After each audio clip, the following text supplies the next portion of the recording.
Hello, Assalamu alaikum. We continue our lectures about basic in MRCS part A. Here we have courses for MRCS part A, and also we have advanced course for MRCS part B. Please, if you need to join our course, contact us directly by details that are attached in the end of this lecture. So we speak about GIT track here. We continue the third lecture about GIT or gastrointestinal tract. This lecture by Dr. Ali Mansour. It's registrar for general surgery and neurology. Have a long time experience in helping MRCS Part A candidate to pass. So we speak about saliva. Saliva, it's a very common in any postgraduate exam and even for a medical student. It's very important to know saliva. Saliva fluid in the mouth produced by the following salivary gland. We discuss it here. This is saliva. It's fluid produced by following salivary gland. For example, we have parotid gland. This is the largest gland, secrete just 20 to 25 of saliva, 20 to 25% of saliva. But it is a large gland, so it is a large salivary gland. We have the second gland, it's called submandibular gland. This is the main gland compared with the parotid gland, which is the largest gland. So submandibular gland is a main gland and secretes 70% of the saliva. 70% of the saliva secreted by submandibular gland. We also have the sublingual gland. This is the smallest gland compared with the parotid gland, which is a large gland. So it secretes just 5% of the saliva. We have a minute gland since it's a mouth and pharynx. So we have minute glands in the mouth and pharynx secrete 5% of saliva.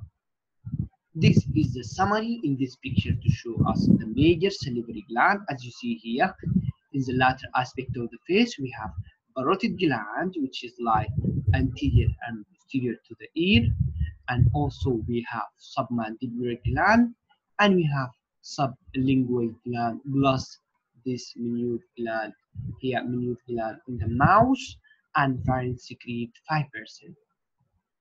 Each salivary gland is an exocrine gland consisting of acini and ducts. So each salivary gland is exocrine gland consisting of acini and ducts. Each acini may be purely serous or purely mucus or mixed. So each acini may be purely serous and purely mucus or mixed. For example, acini of parotid gland purely serous, submandibular gland mixed, and acini of the sublingual gland is mixed but minimally mucus. Mixed but mainly mucus. So sublingual gland is mixed but mainly mucus. Minute gland in the mouth and the pharynx, it's purely mucus, as you see here, except we have Ebinar gland in circumvallate papillae of the tongue. We have this area contain Ebinar gland, which is secretes serous. So we have minute gland in the mouth and the pharynx. It's purely mucus, but we have exception for Ebinar gland in circumvallate papillae of the tongue. This secretes serous fluids. The ducts are intercalated duct that join to form striated duct, and then the main secretory duct, and last it's open through opening in the mouth. For example, for parotid gland, open opposite to second molar and to the submandibular gland, which is open lateral to the frenulum of the tongue. As you see here, this is acini and duct of exocrine gland. Okay, let's start by first description here, intercalated duct. This is intercalated duct here. This is intercalated duct here. This is acini. So intercalated duct join together and form striated duct. This is striated duct. So intercalated duct here, and here this is an striated duct, and striated duct for main secretory duct. So here this is intercalated, form striated, this is striated, joined together to form main secretory duct, and open here and open here into the mouth. So characteristic of saliva, the volume of saliva is 0.5 to 1.5 liter per day, and the osmolarity of this saliva is hypotonic. Why? Due to aldosterone action, we discussed it below. So the volume is 0.5 to 1.5 liter per day, and osmolarity is hypotonic. Why? Due to aldosterone action.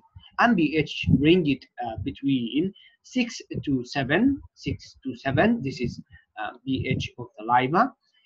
It became alkaline and rise up to 8 in high rate of secretion. So saliva, it come after pancreatic in alkalinity. So here we have saliva. It's also alkaline. It rise up to 8 in the high rate of secretion. Content of the saliva, it's contain water, inorganic substance, and organic substance. So this is content of saliva: water, inorganic substance, and organic substance. The inorganic substance are electrolytes like sodium, chloride, potassium, bicarbonate. So electrolytes, sodium, potassium, chloride, bicarbonate. This is inorganic substance such as potassium, chloride, sodium, and bicarbonate. The organic substance include the following: mucus, which is glycoprotein, lubricant and lubricate foods, and protect the oral mucosa. This mucus, it is glycoprotein, lubricate food, and protect the oral mucosa.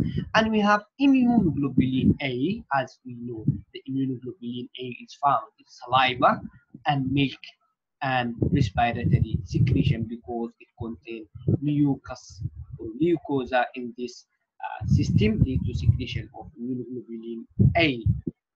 So proline-rich protein, which is protect tooth animal. So the tooth animal is protected by proline-rich or proline-rich proteins. Also, we have lactoferrin. This lactoferrin is have a bacteriostatic substance, have bacteriostatic action against bacteria. So it's bacteriostatic substance. It's bind to the ion. It's called ferrin because it contains or binding to the ion, lactoferrin. Here we have also lysosome. So the lysosome is bactericidal, unlike bacteriostatic in lactoferrin. So lysosome is bactericidal substance. And we have carbohydrate anhydrase, carbonic anhydrase enzyme. So carbonic anhydrase enzyme is also one of the content of this saliva. Also, we have digestive enzyme. For example, we have alpha amylase. It's called biotin for digestion of the starch. So we have alpha amylase is found in the saliva for digestion of the starch, and we have lingual lipase, which is from Ebner glands of the tongue, and this lingual lipase for digestion of lipid. So no enzyme for digestion of protein in the mouth or in saliva. ABU also contain ABU, blood group antigen, anti-hydrogen plus or minus AO. Also P, so we have antigen, ABU contain ABU blood group, H plus or minus, AO, B blood group is found in saliva. Remember that ABU blood group antigen are present in saliva of about 80% of individuals who are known as secretors. So remember that ABU blood group antigen are present in saliva of about 80% of individuals who are known as secretors.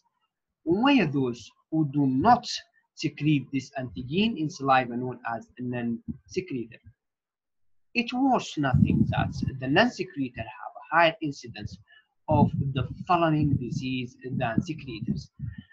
The non-secretor subject it's exposed to oral disease, peptic ulcer, and diabetes. Oral disease, peptic ulcer, and diabetes. Those non-secretor people.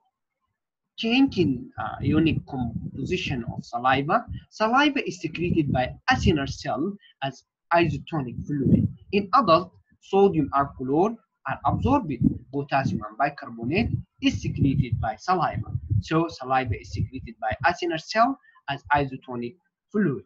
In adult, we have in ducts. In the duct, sodium and chloride are absorbed.